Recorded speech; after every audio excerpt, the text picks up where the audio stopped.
Hello મિત્રો, good morning and શુભ સવાર. આપણે બધા આવી ગયા છીએ મહામંડળીમાં. જો હમણાં ભાઈ છે, આમ જો અત્યારમાં ગાંડા કાઢે છે. આ બધા બેઠા છે. અમારા કાકાના છોકરા છે, અમારા બેનું છે, આ અમારા મિત્ર છે.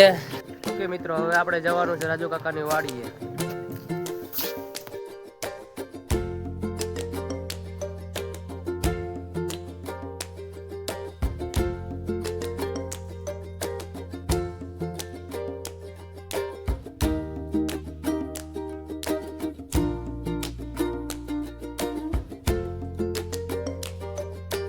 મિત્રો અમે જાય છીએ અત્યારે કામે.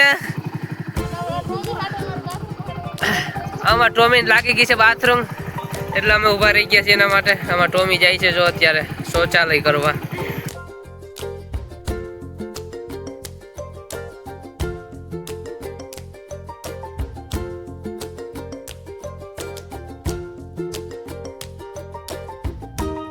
ફાઇનલી મિત્રો આપણે બધા પહોંચી ગયા છે લોકેશન ઉપર. મારા કાકા કપાન કેરી તોડીને રાખી છે, બધી ખોલ નાખ્યું છે. આ જોયું એને વાડીનો નજારો ખાલી તમે જુઓ.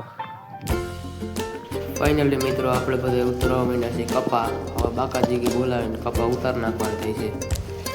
જુઓ તમે આની કેરીઓ કે મસ્ત છે. આમાં આપણે કેરીઓ તોડી લીધી છે, હવે કપા ઉતારી છે. જો કપા છે, હવે થોડો જ રહ્યો છે, બાકી બધો ઉતારી લીધો છે. આ આપણા લોકો માણસો આપણા ભેગા આવ્યા હતા. જો કેમ કપાન બાકાજી બોલે ને, ફૂલ બાકાજી હો. હા ફાઇનલી મિત્રો આપણે ઘણો બધો કપા ઉતારી લીધો છે ને વાગી ગયા છે 10. હવે બધા નાસ્તો કરવા જાય છે. જો બધા નાસ્તો કરે ને બાકાજી બોલાવે નાસ્તાની. તો શું કે મિત્રો, કપા ઉતારીને થઈ ગયો પૂરો ને બધા માંડ્યા કેરીઓ ફોલવા. આગલી ઉતારી લેતી બધી કેરીઓ ફોલે અને અમારા કાકા જો ટ્રેક્ટર હાકે છે. હવે જરીક રહ્યું છે આખો કપા જો આપણે સવાર ઉતારતા હતા એ બધે ઉતારીને ઉપાડીને ભાર કરી નાખ્યો છે. ટ્રેક્ટરથી રાબ હાકીને અમે બધે ભેગી કરીને કરી નાખ્યા ભાર. ફૂલ બાકાજી શું કે મિત્રો, જે કોઈને આપણો બ્લોગ ગમ્યો હોય અને સારો લાગ્યો હોય તો લાઈક, શેર ને